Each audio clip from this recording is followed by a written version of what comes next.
this, love each other as I have loved you. Greater love has no one than this, to lay down one's life for one's friends.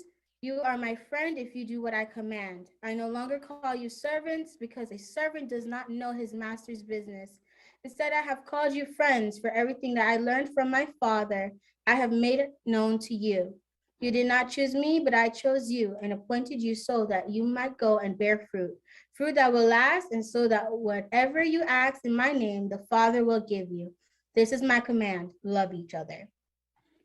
So let's say a short prayer. So I would like everyone to close their eyes. Dear God, give us wisdom to make the best choices for our family. Give us grace to trust in you even when we don't see immediate answers. Give us hope to carry on in spite of the circumstances around us. We thank you for hearing and answering our prayer. In Jesus' name I pray, amen. Amen.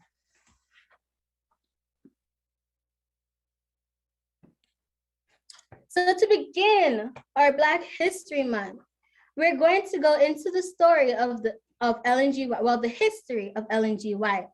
I know most of us know who Ellen G. White is, but there are some things that we don't know about her. So I want us to dig a little deeper than the surface that we always scratch on. So this is the history of Ellen G. White.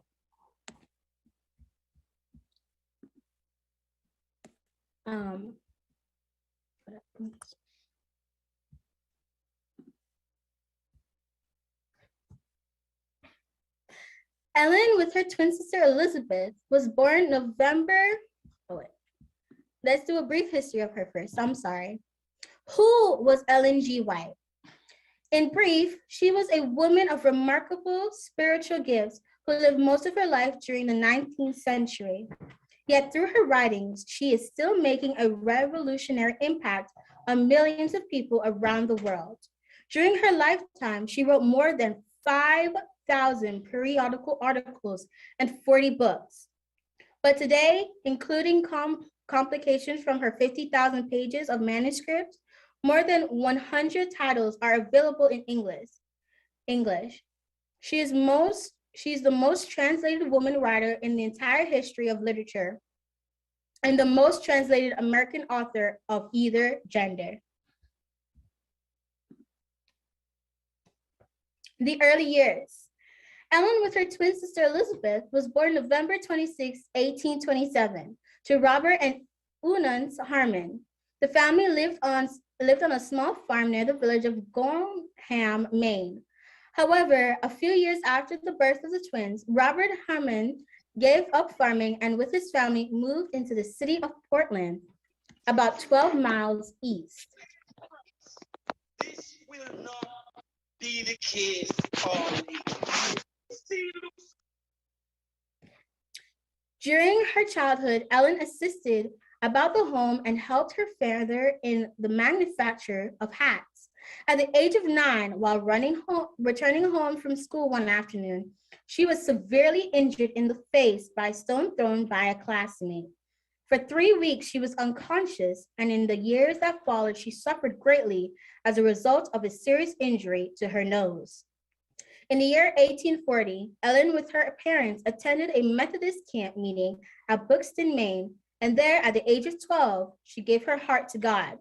On June 26, 1842, at her request, she was baptized by immersion of Costco Bay, Portland, and the same day she was received as a member of the Methodist Church.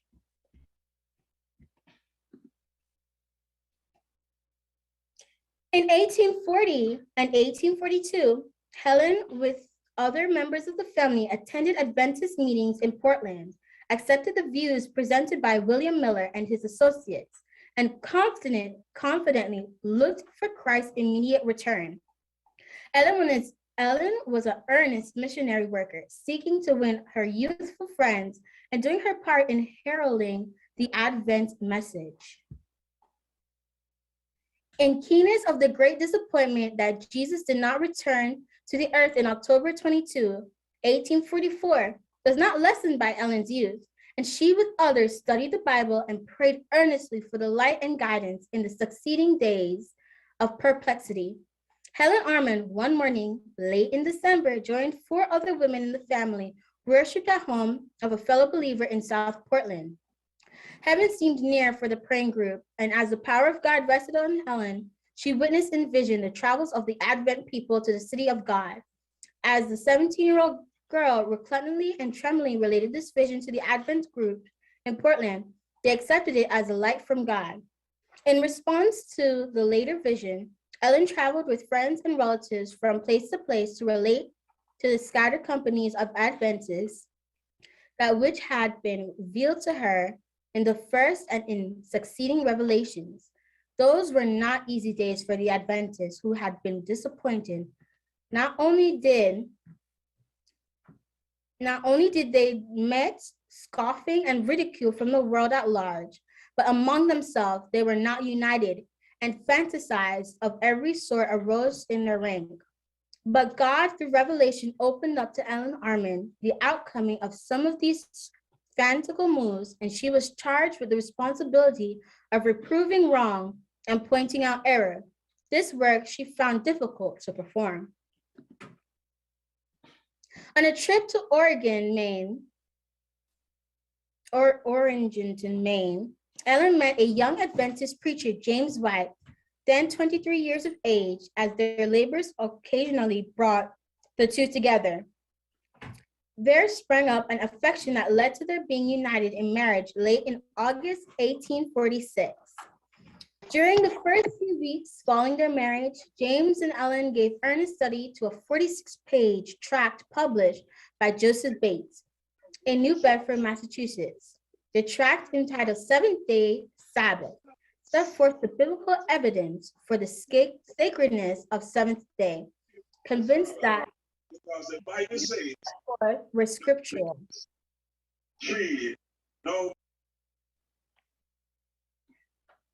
They began to keep Saturday as the Sabbath. Some 6 months later, on April 3rd, 1847, Ellen White was shown a vision, the law of God in the heavenly sanctuary, with a halo of lights around the 4th commandment. This view brought a clearer understanding of the importance of the Sabbath doctrine and confirmed the confidence of the Adventists in it. The early days of James and Ellen White's married life were filled with poverty and sometimes distress. Workers in the Advent movement had no one but themselves to depend upon for financial support. So James White divided his time between preaching and earning a living in the forest, on the railroad, or in the hay field. A son, Henry, was born to the Whites on August 26, 1847. His presence brought joy and comfort to the young mother, but Ellen White soon found she must leave her child with trusted friends and continue her work in traveling and bearing the message God had entrusted to her. The next few years, she wrote extensively, traveled widely to visit the scattered flock, and attended conferences. While at Rocky Hill, Connecticut, in the summer of 1849, James White began publication of The Present Truth, an 8-page semi-monthly paper. The later numbers carried articles from Ellen White's pen setting forth prophetic views of the futures of the church and sounding notes of warning and counsel.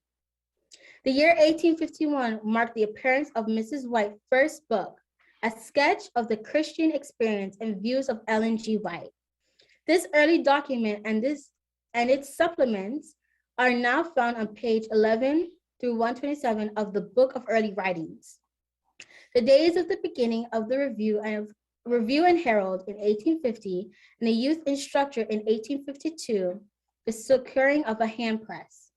Then the publishing of the paper in Rochester, New York, during the years 1852 and 1855 were strenuous and trying.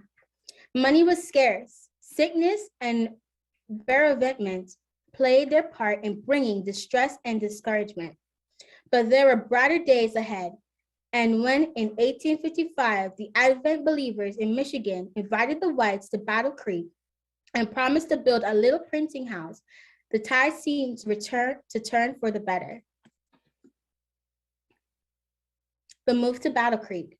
In November 1855, the Review and Herald Publishing Associates, with the hand press and other printing equipment, was moved from rented quarters in Rochester, New York, in a newly erected building in Battle Creek, Michigan, so liberally provided by the Advent believers.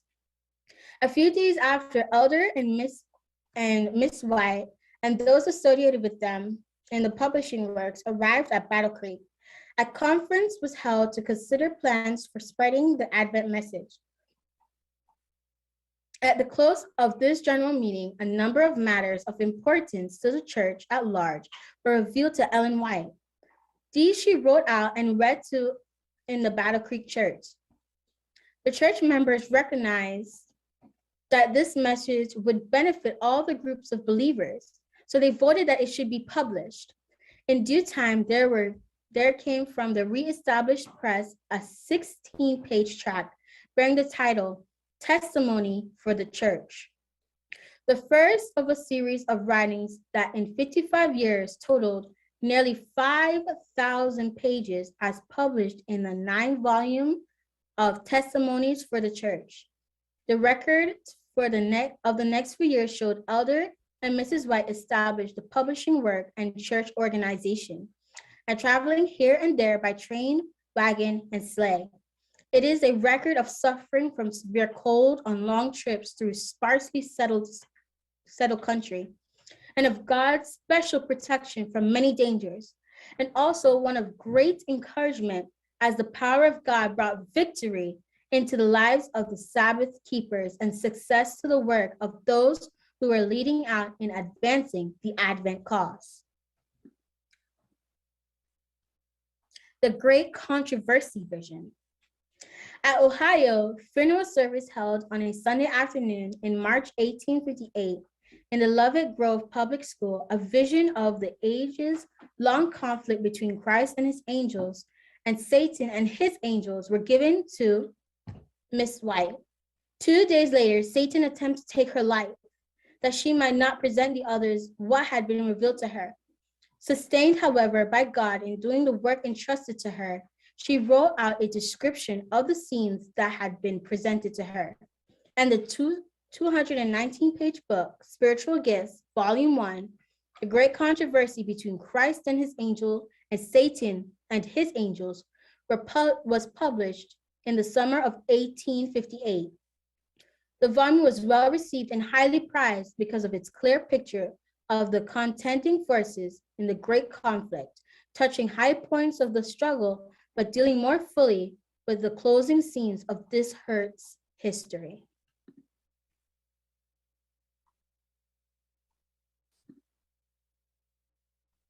Two weeks after this, James and Ellen White visited Otsego, Michigan, over the weekend to encourage the evangelistic workers there.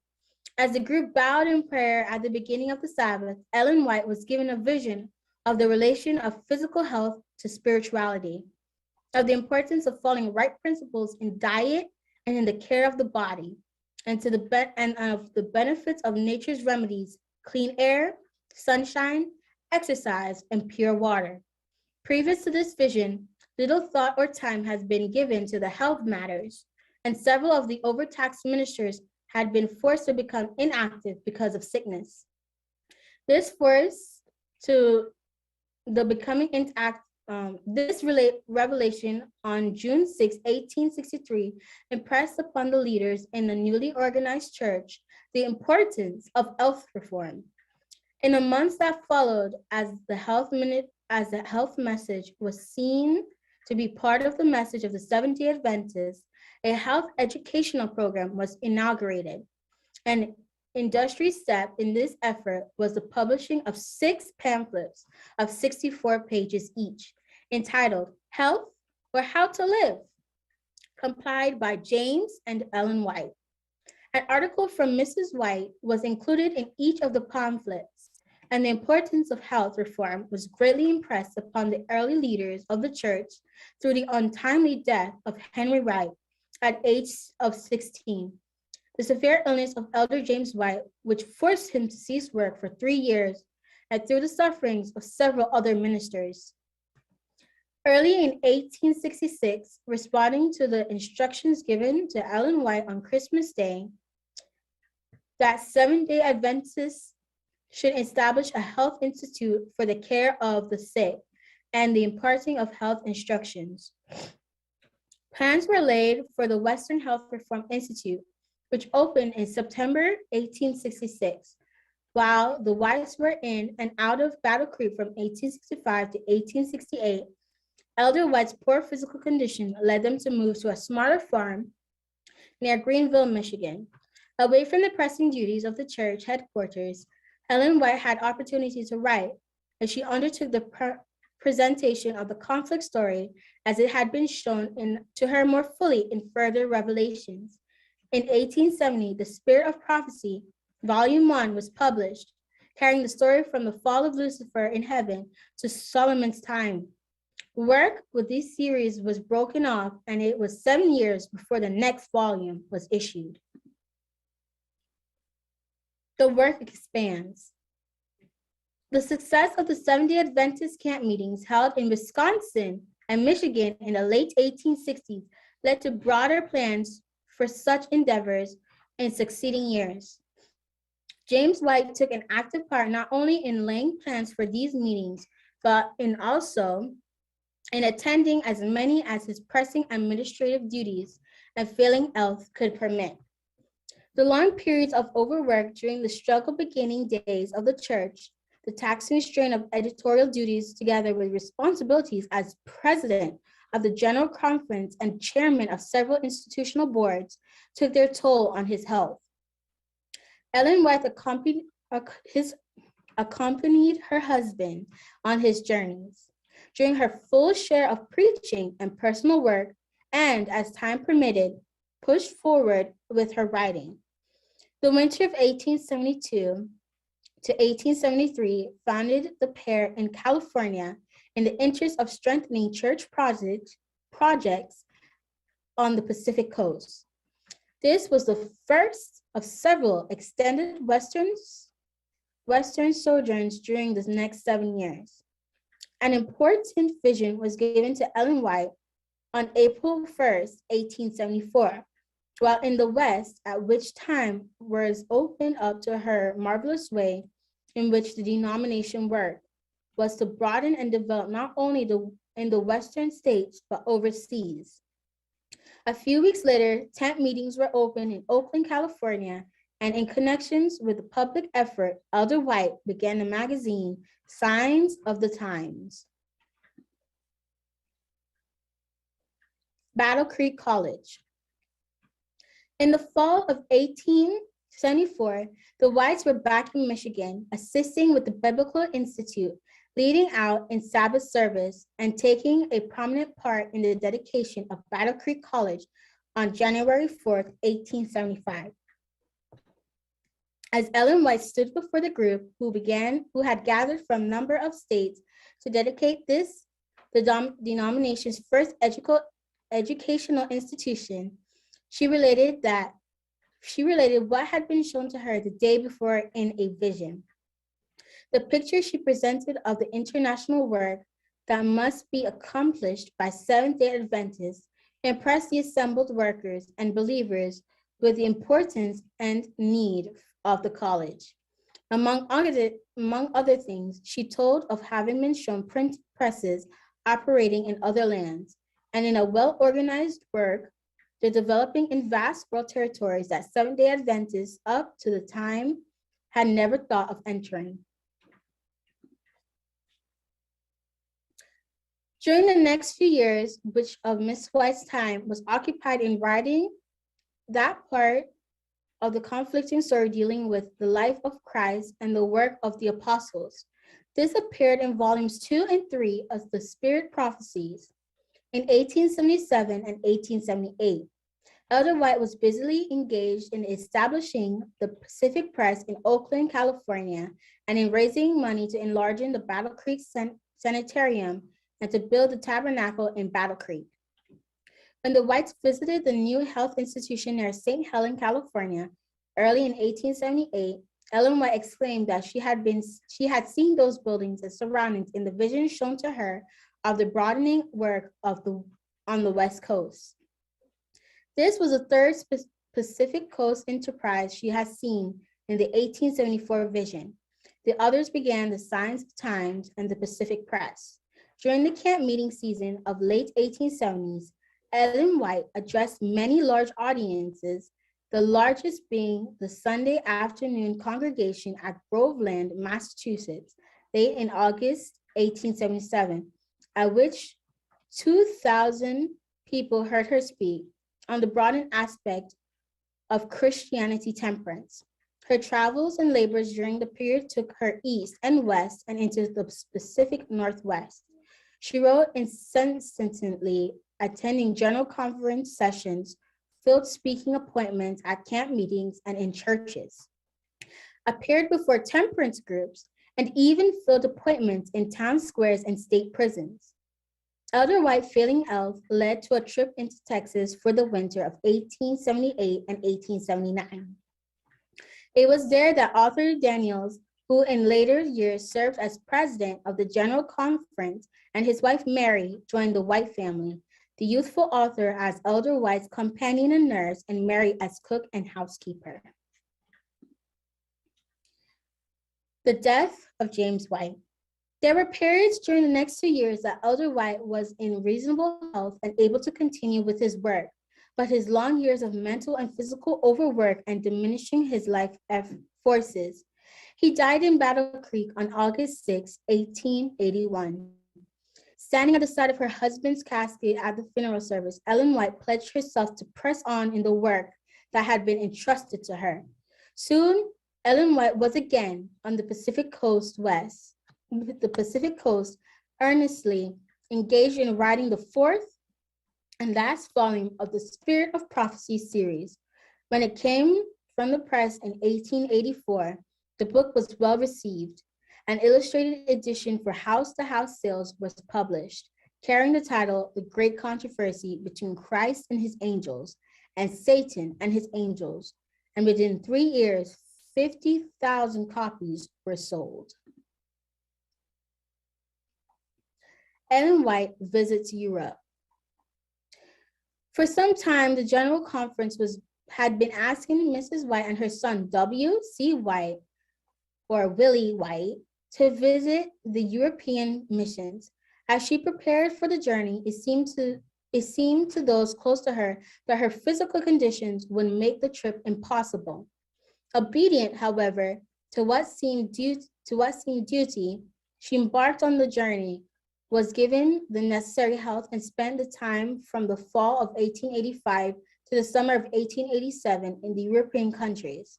Of particular interest to her were 2 trips to the Waldenian valleys in Italy, where she visited places she had seen in her vision in connection with the Dark Ages and the Reformation.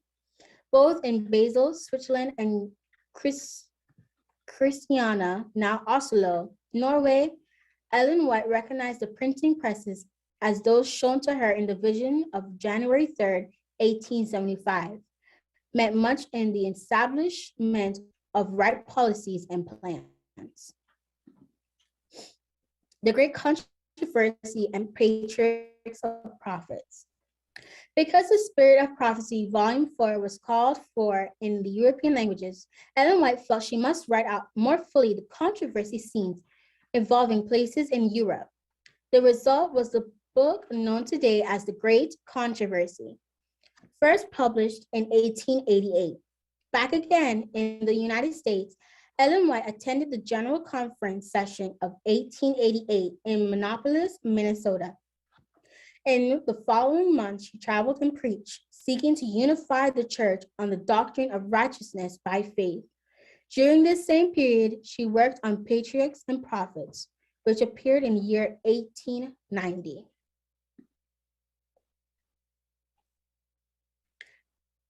Call to Australia.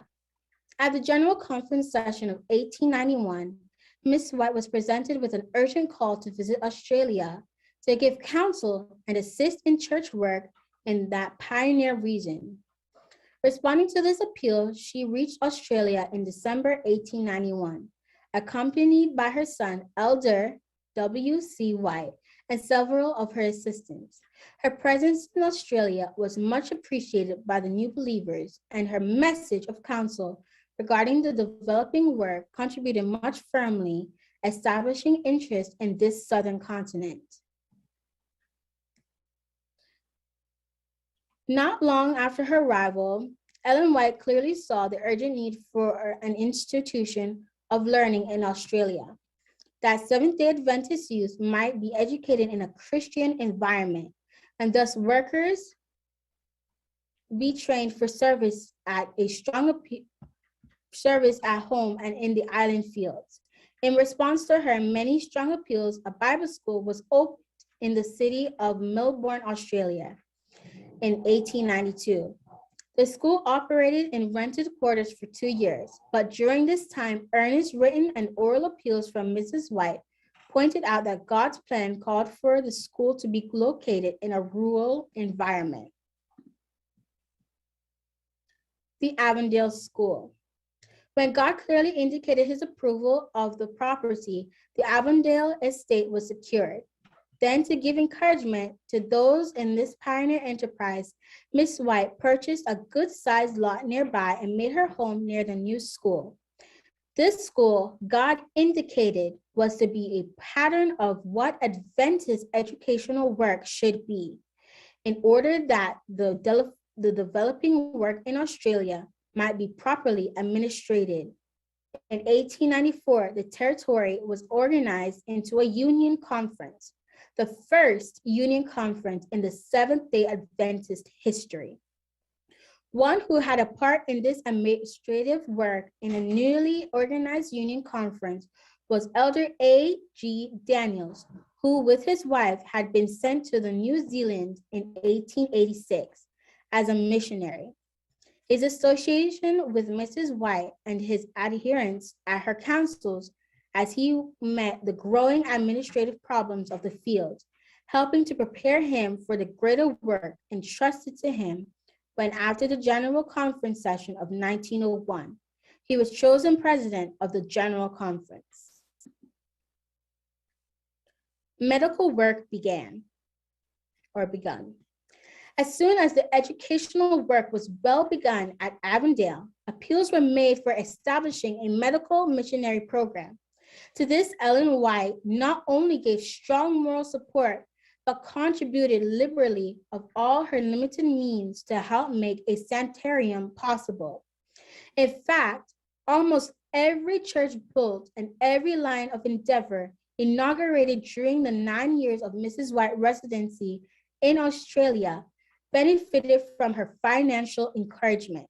In addition to her many interests in the local work of this pioneer field, Mrs. White found time to write thousands of pages of timely counsel that crossed the seas and guided denominational leaders.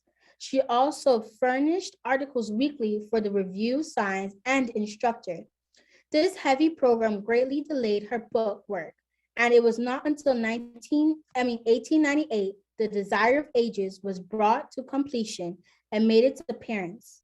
Thoughts from the Mount of Blessings preceded it by 2 years, and Christ's Object Lessons and Testimonies for the Church, Volume 6, followed in the 1900s.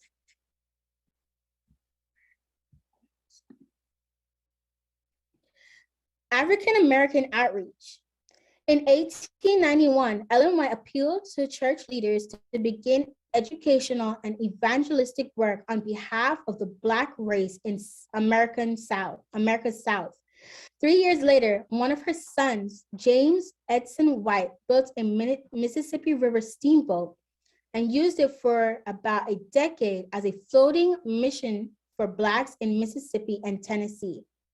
In 1895 and 1896, she wrote articles in the Review and Herald, continuing to urge that efforts be made for Blacks in the South. And from time to time, she sent messages of counsel and encouragement to workers in that field. She gave strong support to the establishment of Oakwood College in Huntsville, Alabama, which was founded for the purpose of educating young African Americans. In 1904, she gave a speech to its students and teachers declaring it was God's purpose that the school should be placed here. Throughout the remaining years of her life, she maintained a deep interest and concern for the church work among Blacks in the Southern states.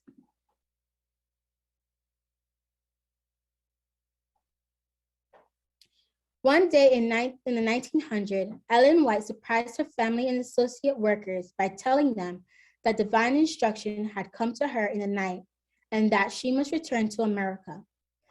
From the standpoint of the work in Australia, it seemed a most inopportune time for her to leave. But one whose eyes watches his church enterprises as a whole and looks into the future knew well the need of her presence in the United States during the crisis that would fill the early years of the new century. Ellen White spent the 15 remaining years of her life in book preparation, writing, personal labor, and travel. No sooner was she settled in St. Helens than she received a call to attend the General Conference session of 1901 in Battle Creek, Michigan. At this important meeting, she boldly called for a recognition of the work of the Seventh-day Adventist General Conference that the expanding interest of the church might fully provide for. The delegates responded to her call, developing and implementing a plan of reorganization, opening the way for the wide distribution of growing responsibilities, which, upon that time, only a few men had carried. They adopted the plan of Union Conference to be the immediate organizations between the General Conference and local conferences, and arranged for General Conference departments. These steps opened the way for great expansion and development of the work of the denomination. Busy closing years.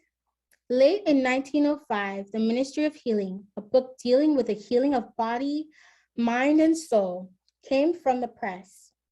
Education had been published in 1903, and 2 volumes of the Testimonies for the Church, volumes 7 and 8, were issued in 1902 and 1904.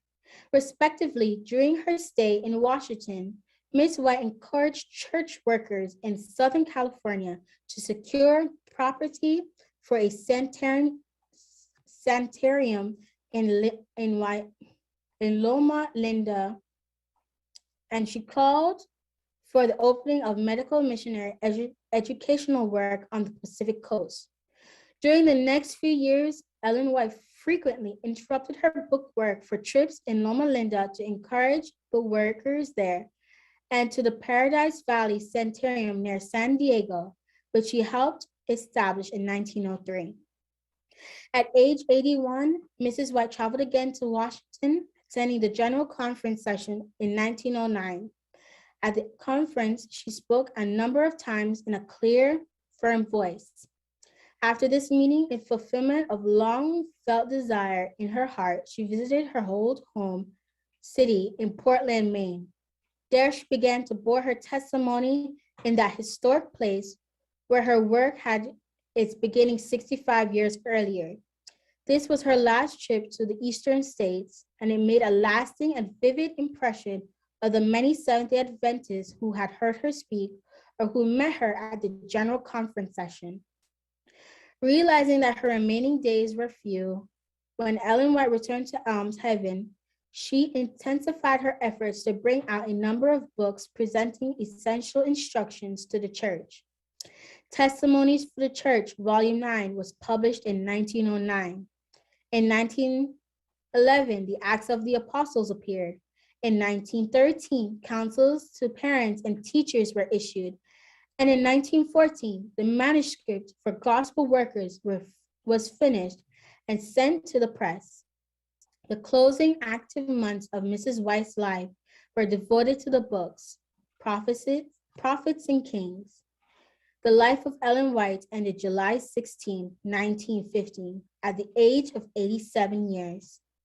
She was laid to rest at the side of her husband in Oak Hill Cemetery, Battle Creek, Michigan. Ellen White lived to see the Advent movement grow from a handful of believers to a worldwide membership of 136,879 that by the 2000 had exceeded 11 million. And that is the end of our history lesson of Ellen G. White. And I hope you guys find this inspiring as I did when I was looking up her history. Thank you so much. I would like to get feedback from you guys. What did you guys think about what you just heard about Ellen White? You can type it in the chat box and I'll read it out, or you can just unmute your mics and just let everyone hear what you have to say.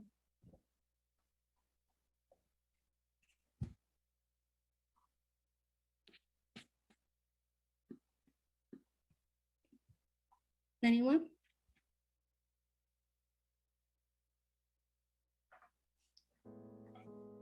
Yes, I do.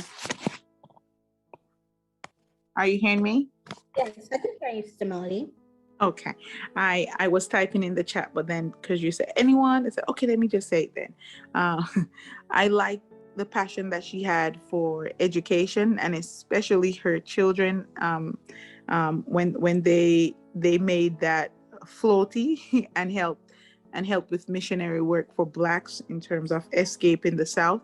But more so, I like the understanding, and I didn't know this, but through her presentation, I learned that she was instrumental in what we have now as Oakwood University. Yes. That it was her encouragement, I think, or her empowerment that led to the growth of the university, and it was especially done so for African Americans. Yes. It also say, as I was reading, that she was still concerned about how they were treated in the South. So she made sure that, they were extra cared for in the South. That's why she created that college for them. Gotcha. Yes. Anyone else who has something to say about what you learned or what you knew already that you want to present to everyone else? Well, as for me, Korean, sorry, let me in. Okay. For me, I have always been reading Ellen White writing, message to young people, letters, I think love letters, the books, and it's very inspirational. It gives you guideline as to what youth of today can incorporate within the church. And for the fact that you and Caroline is there as a youth, it represents back in the days when Ellen White and the other founders, they were working in faith. So that's what I want to share now, that carry on the work that Ellen White have for us young people. Well, I for one, I'll share. I never knew that she and her husband were the ones who were founders of General Conference. The one we call when we go to Michigan. Oshkosh. Oshkosh. Basically, what they were talking about was Oshkosh, where everyone met up at Michigan to just discuss their faith and everything. I never knew that they were founders of that. So that was one thing that is still, and we're still doing it. It was, I think they say for 150 years, Oshkosh or General Conference has been going on, and I never knew that they were the ones who started with just a handful of people. They created what we are today. They helped us to begin and to grow as a church denomination, and I am thankful if she was here alive, I would say thank you. Because, you know, she put a lot of, she gave her life to God. She trusted God. She never backed down, not once. She went forward, and she knew God would protect her and help her and her husband. And I'm very inspired by that. Anyone else? Any young person who wants to say something of what they learned that they didn't know about Ellen? Because I know that we usually just touch on the basics on Ellen G. White. We never really dug on her. We never really went deeper for her history and her whole life story. So I want to know something from the young people. Like, what did you find inspiring about her, or what did you learn from her?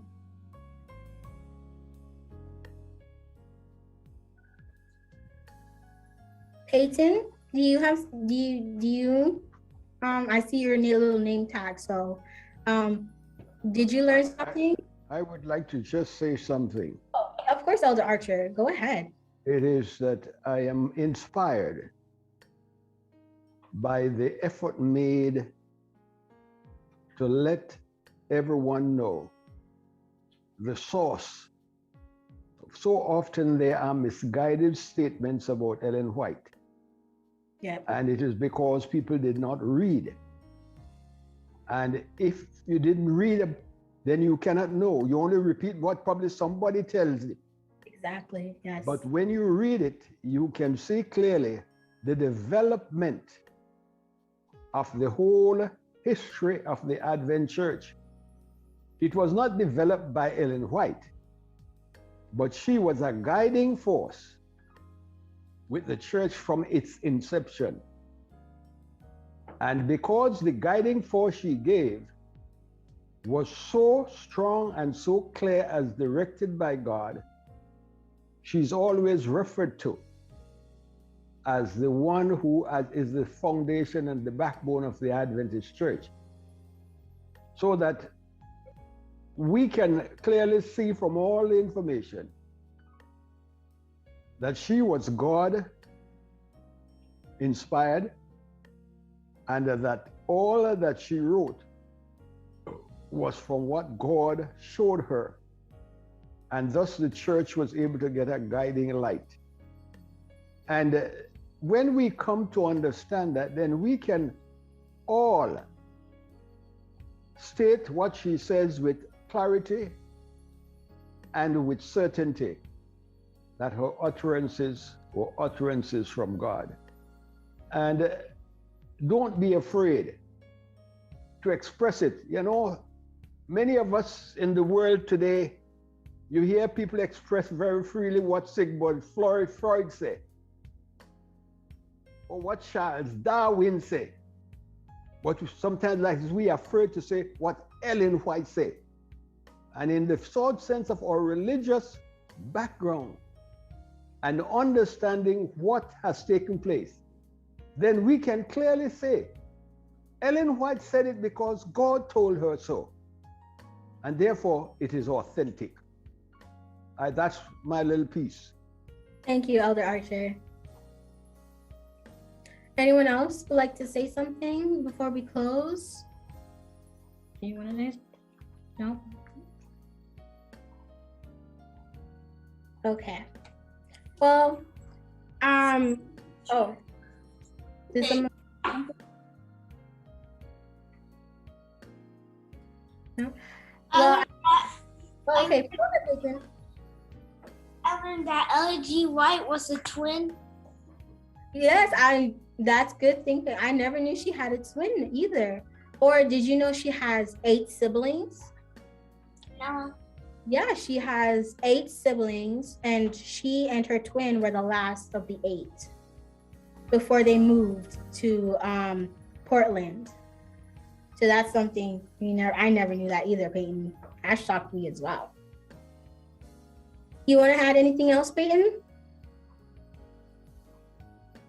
No. That's it? All right. Thank you, Peyton. All right. So I hope you guys were inspired by what I presented to you, and that you take it with you. Like, take it that not everything is as it seemed, because at 17 years old, Ellen G. White was already getting visions from God. God chose her to enlighten people and bring more people into the church. And I hope that the young people, as well as our senior citizens and our elders, could, that all of us can come together and try to win more souls out in the world, that not everything is what it seems. There are good and there's bad, but everyone needs to come to church and accept that, well, we can't force them, but that this is the way God wanted us to accept him, like he is there for us as Ellen White accepted him. So I want everyone to bow their heads, close their eyes.